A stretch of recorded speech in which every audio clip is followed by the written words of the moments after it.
Hello, അസ്സലാമു അലൈക്കും. Welcome back to my channel. അപ്പോൾ ഇന്ന് വന്നിട്ടുള്ളത് വളരെ എളുപ്പത്തിൽ റെഡിയാക്കി എടുക്കാൻ പറ്റിയിട്ടുള്ള നല്ലൊരു അടിപൊളി ബ്രേക്ക്ഫാസ്റ്റിൻ്റെ റെസിപ്പിയും കൊണ്ടാട്ടോ. അപ്പോൾ നമ്മളിന്നിവിടെ റെഡിയാക്കി എടുക്കുന്നത് നീർദോശ. ഒരു കോമ്പിനേഷൻ എന്ന് പറയുന്നത് നമുക്ക് ചിക്കൻ കറി ആയാലും ബീഫ് കറി ആയാലും മീൻ കറി ആയാലും ഒക്കെ അടിപൊളി കോമ്പിനേഷനാട്ടോ. അപ്പോൾ ഞാനിന്നിവിടെ ഒരു ചട്നിയാണ് റെഡിയാക്കി എടുക്കുന്നത്. വളരെ സിമ്പിളായിട്ട് നമുക്ക് റെഡിയാക്കി എടുക്കാനായിട്ട് പറ്റും. ആ ഒരു ചട്നി നമുക്ക് ദോശക്കായാലും ഇഡ്ഡലിക്കായാലും ഒക്കെ റെഡിയാക്കി എടുക്കാം കേട്ടോ. അപ്പോൾ എല്ലാവരും ഒന്ന് ട്രൈ ചെയ്ത് നോക്കുക. അതേപോലെ തന്നെ നമ്മുടെ വീഡിയോസ് നിങ്ങൾക്ക് ഇഷ്ടമായി കഴിഞ്ഞാൽ ഒന്ന് ലൈക്ക് ചെയ്യുക. ആദ്യമായി കാണുന്നവരാണെങ്കിൽ സബ്സ്ക്രൈബും കൂടെ ചെയ്യാം കേട്ടോ. അപ്പോൾ എങ്ങനെയാണ് നമുക്കൊരു ഐറ്റം റെഡിയാക്കി എടുക്കണമെന്നൊന്ന് ഇന്ന് നമ്മളിവിടെ റെഡിയാക്കി എടുക്കുന്നത് നല്ലൊരു അടിപൊളി ബ്രേക്ക്ഫാസ്റ്റ് കേട്ടോ, നീർദോശ.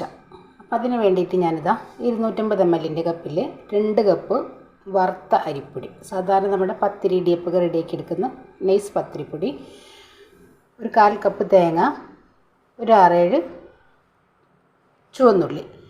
ഇനി നമുക്കിത് മിക്സിയുടെ ജാറിലേക്ക് ഇട്ടിട്ട് നല്ലപോലെ ഒന്ന് അടിച്ചു കൊണ്ടുവരാം. മിക്സിയുടെ ജാറിലേക്ക് നമുക്ക് വെള്ളം ഒഴിച്ചു കൊടുക്കാം.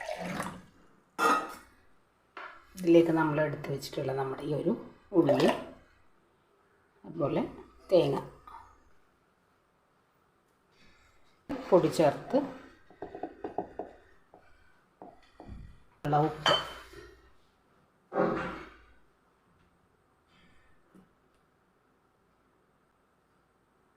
ഇനി നമുക്കിതൊന്ന് അടിച്ചു കൊണ്ടുവരാം. ഇതാ നമ്മൾ അടിച്ചു കൊണ്ടുവന്നിട്ടുണ്ട്. ഒരു മിക്സിംഗ് ബൗളിലേക്ക് ഒഴിക്കും. അപ്പോൾ ഇതാ നമ്മൾ അടിച്ചെടുത്ത മാവിലേക്ക് എക്സ്ട്രാ 1 കപ്പ് വെള്ളവും കൂടെ ഒഴിച്ച് നമ്മുടെ ഈ ഒരു ബാറ്റർ നല്ല നോർമലായിട്ടുള്ള ബാറ്ററാക്കി എടുത്തിട്ടുണ്ട്. ഇനി ഇതിലേക്ക് 1 ടേബിൾ സ്പൂണ് വെളിച്ചെണ്ണ നമുക്ക് നല്ലപോലെ ഒന്ന് മിക്സ് ചെയ്ത് നമ്മുടെ നീർദോശ റെഡിയാക്കി എടുക്കാം. ഞാനൊരു പാൻ വെച്ച് കൊടുത്തിട്ടുണ്ട്. പാൻ നല്ലപോലെ ചൂടായി, നമുക്കതിലേക്ക് ഒഴിച്ചു കൊടുക്കാം. ഇനി നമ്മൾ പാൻ വെച്ച് കൊടുത്തിട്ടുണ്ട്. ഇതിലേക്ക് 1 തവി മാവ്,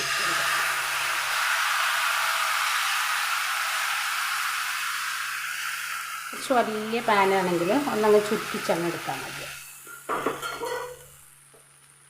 ഈ ഫ്ലെയിം ഒന്ന് കൂട്ടി വെച്ച് റെഡിയായി പറ്റും. നമുക്കിത് മൂടി വെച്ച് ചെയ്യണമെങ്കിൽ അങ്ങനെ റെഡിയാക്കി എടുക്കാം കേട്ടോ. ഞാനിപ്പോൾ ഇവിടെ മൂടി വെക്കുന്നില്ല, കുറച്ച് ക്രിസ്പി ആയിട്ടാണ് നമ്മളിത് റെഡിയാക്കി എടുക്കുന്നത്. അപ്പോൾ ഇതാ ഇവിടെ കണ്ടില്ലേ, നല്ലപോലെ മൊരിഞ്ഞ് വരുമ്പോൾ ഒരു വശം മറിച്ചിട്ട് കൊടുക്കുക. ജസ്റ്റ് ഒന്ന് മറിച്ചിട്ട് കൊടുത്തിട്ട് മാറ്റിയെടുക്കുക. നമ്മളിതിങ്ങനെ മറിച്ചിട്ട് കൊടുക്കുന്നത് നമ്മൾ തമ്മിൽ ഒട്ടാതിരിക്കാൻ വേണ്ടിയിട്ടാട്ടോ. ഇതിൻ്റെ മീതെ കുറച്ച് സോഫ്റ്റായിട്ടാവും ഇരിക്കുക, അതില്ലാതിരിക്കാൻ വേണ്ടിയിട്ട് മതി. ഇനി നമുക്കിത് മാറ്റിയെടുക്കാം. കണ്ടില്ലേ, ഈ ഒരു വൈറ്റ് കളറ് മാറാതെ നമ്മൾ മാറ്റിയെടുക്കുക. അടുത്തത് നമുക്കൊന്ന് റെഡിയാക്കി എടുക്കാം. അടുത്തത് നമ്മളൊന്ന് ഒഴിച്ചെടുക്കാം.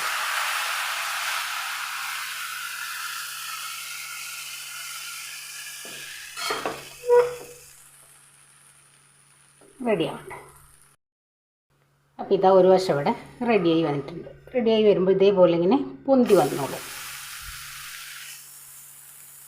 തിരിച്ചിട്ട് കൊടുക്കുക. അപ്പോൾ ഇതാ നമ്മുടെ നീർദോശ ഇവിടെ റെഡിയായി. നമുക്ക് എടുത്ത് മാറ്റാം. അപ്പോൾ നമ്മളിവിടെ 2 വലിയ ഉള്ളി എടുത്തിട്ടുണ്ട്, സവോള എടുത്തിട്ടുണ്ട്, 1 തക്കാളി എടുത്തിട്ടുണ്ട്, ഒരു 4 വെളുത്തുള്ളി, ചെറിയ കഷ്ണം ഇഞ്ചി, 1 തണ്ട് കറിവേപ്പില, പിന്നെ ഇതാ നമ്മുടെ വീട്ടിലുണ്ടായെടുത്തിട്ടുള്ള പച്ച കാന്താരി. ഇതിന് പകരം നിങ്ങൾക്ക് വറ്റൽ മുളകും എടുക്കാം കേട്ടോ, ചുവന്ന മുളകില്ലേ, അതും എടുക്കാം. ഇത് വെച്ചിട്ടാണ് നമ്മളിന്നിവിടെ ഇഡ്ഡലിക്കും ദോശക്കും ഒക്കെ കോമ്പിനേഷനായിട്ടുള്ള നല്ല അടിപൊളി ചട്നി റെഡിയാക്കി എടുക്കുന്നത്. പിന്നെ നമുക്കിതൊന്ന് വഴറ്റിയെടുക്കാം. ഞാൻ ഒരു പാൻ വെച്ച് കൊടുത്തിട്ടുണ്ട്. നമ്മൾ വെളിച്ചെണ്ണ ഒഴിച്ചു കൊടുക്കാം. വെളിച്ചെണ്ണ തന്നെ എടുക്കാം കേട്ടോ. വെളുത്തുള്ളി, ചെറിയ കഷ്ണം ഇഞ്ചി, 2 തണ്ട് കറിവേപ്പില,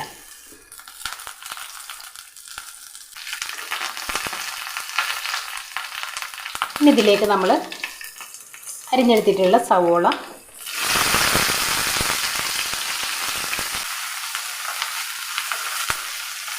നമ്മുടെ ഈ ഒരു വെല്ലുള്ളി ഒന്ന് നിറം മാറി വരുന്ന സമയത്ത് നമുക്ക് സ്റ്റൗ ഓഫ് ചെയ്യാം കേട്ടോ. ഇതിന് പകരം നിങ്ങൾക്ക് വറ്റൽമുളക് എടുക്കാം കേട്ടോ.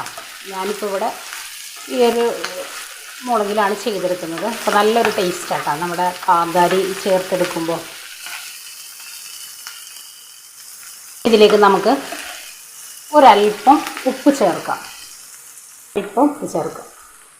നമ്മൾ ക്വാണ്ടിറ്റിക്ക് അനുസരിച്ച് കൂട്ടിയെടുത്താൽ മതി. പുളിയൊന്നും ചേർക്കേണ്ട ആവശ്യമില്ല. നമ്മുടെ ഈ ഒരു തക്കാളിയുടെ ചെറിയൊരു പുളി നമ്മുടെ ഈ ഒരു ചട്നിക്ക് പറ്റുള്ളൂ. അപ്പം ഇനി ഇത് നല്ല പോലെ ഒന്ന് തണുത്ത് വരട്ടെ. അപ്പോൾ ഇതാ നമ്മൾ മിക്സിയുടെ ജാറിലേക്ക് നമ്മൾ മാറ്റിയെടുത്തിട്ടുണ്ട്. ഇനി ഇത് ഒട്ടും വെള്ളം ചേർക്കാതെ വേണം നമ്മളിത് അരച്ചെടുക്കാനായിട്ട്. അപ്പോൾ ഇത് ഞാൻ അരച്ചു കൊണ്ടുവരാം. നല്ല പോലെ അരച്ചു കൊണ്ടുവന്നിട്ടുണ്ട്. ഞാനിത് ചെറിയ ജാറിലേക്ക് നമ്മൾ മാറ്റിയിട്ടുണ്ട്, നമ്മൾ അരച്ചെടുത്തിട്ടുണ്ട്. ഇനി നമുക്കിതൊന്ന് കടുകിട്ട് കൊടുക്കാം കേട്ടോ. നമ്മൾ ഉള്ളി വഴറ്റിയെടുത്ത ആ ഒരു പാനിൽ തന്നെ അത്യാവശ്യം കുഴപ്പമില്ലാത്ത രീതിയിൽ കുറച്ച് എണ്ണ ബാക്കി ഉണ്ടായിരുന്നു കേട്ടോ. അപ്പോൾ അത് ഞാനിത് അതിലേക്ക് 2 ടേബിൾ സ്പൂണും കൂടെ വെളിച്ചെണ്ണ ഒഴിച്ചെടുത്തിട്ടുണ്ട്. ഇനി പൊട്ടി വരുന്ന സമയത്ത് നമുക്കിതിലേക്ക് ചെറിയ ജീരകം ചേർത്ത് കൊടുക്കുക. വളരെ കുറച്ച് മതി, ഒരു ഫ്ലേവറിന് വേണ്ടിയിട്ടാണ്. ഒത്തിരി അങ്ങോട്ട് കടിച്ചു പോകേണ്ട ആവശ്യമില്ല. ഇതിലേക്ക് ഒരു വറ്റൽമുളക്, ഒരു തണ്ട് കറിവേപ്പില, ഇതിലേക്ക് നമ്മൾ അരച്ചെടുത്ത് നമ്മുടെ ഈ ഒരു ചട്നി ചേർക്കാം.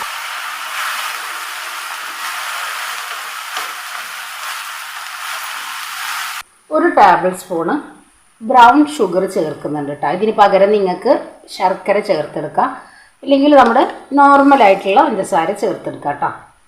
കുറച്ച് കായത്തിൻ്റെ പൊടി ചേർക്കുന്നുണ്ട്. താല്പര്യം ഉണ്ടെങ്കിൽ ചേർത്താൽ മതി, ഇല്ലെങ്കിൽ ചേർക്കണ്ട. ദോശയ്ക്കൊക്കെ പറ്റിയിട്ടുള്ള നല്ല അടിപൊളി കോമ്പിനേഷനായിട്ടുള്ള ചട്നിയാണ് നമ്മളിവിടെ റെഡിയാക്കി എടുത്തിട്ടുള്ളത് കേട്ടോ. ഇനി നമുക്കിതൊരു ബൗളിലേക്കൊന്ന് മാറ്റിയെടുക്കാം. അപ്പോൾ ഇതാ നമ്മുടെ നീർദോശ ഇവിടെ റെഡിയാക്കി എടുത്തിട്ടുണ്ട്. വളരെ സിമ്പിളല്ലേ ഇത് റെഡിയാക്കി എടുക്കാൻ വേണ്ടിയിട്ട്. അപ്പോൾ ഇതിൻ്റെ കൂടെ നമുക്ക് ചിക്കൻ കറി ആയാലും ബീഫ് കറി ആയാലും അതേപോലെ മീൻ കറി ആയാലും ഒക്കെ നല്ല അടിപൊളി കോമ്പിനേഷനാണ് കേട്ടോ. അപ്പോൾ ഞാനിപ്പോൾ ഇതിൻ്റെ കൂടെ ഇവിടെ ഒരു ചട്നിയാണ് റെഡിയാക്കി എടുക്കുന്നത്. നമുക്കിത് ദോശക്കല്ലിലേക്ക് ഒഴിച്ച് വരുമ്പോൾ നല്ലൊരു സ്മെല്ലാട്ടോ. നമ്മുടെ ആ ഒരു തേങ്ങയുടെ ഉള്ളിയുടെ ഒക്കെ നല്ലൊരു ഫ്ലേവർ നമുക്ക് കിട്ടും. എത്ര കഴിക്കാത്ത പിള്ളേരും കഴിക്കും കേട്ടോ, അത്രയും ടേസ്റ്റാണ്. അപ്പോൾ എല്ലാവരും ഒന്ന് ട്രൈ ചെയ്ത് നോക്കുക, ഫീഡ്ബാക്കും കൂടെ അറിയിക്കുക. അപ്പോൾ ഇൻഷാ അല്ലാഹ് നാളെ മറ്റൊരു വീഡിയോ കാണുന്നവരെ അസ്സലാമു അലൈക്കും.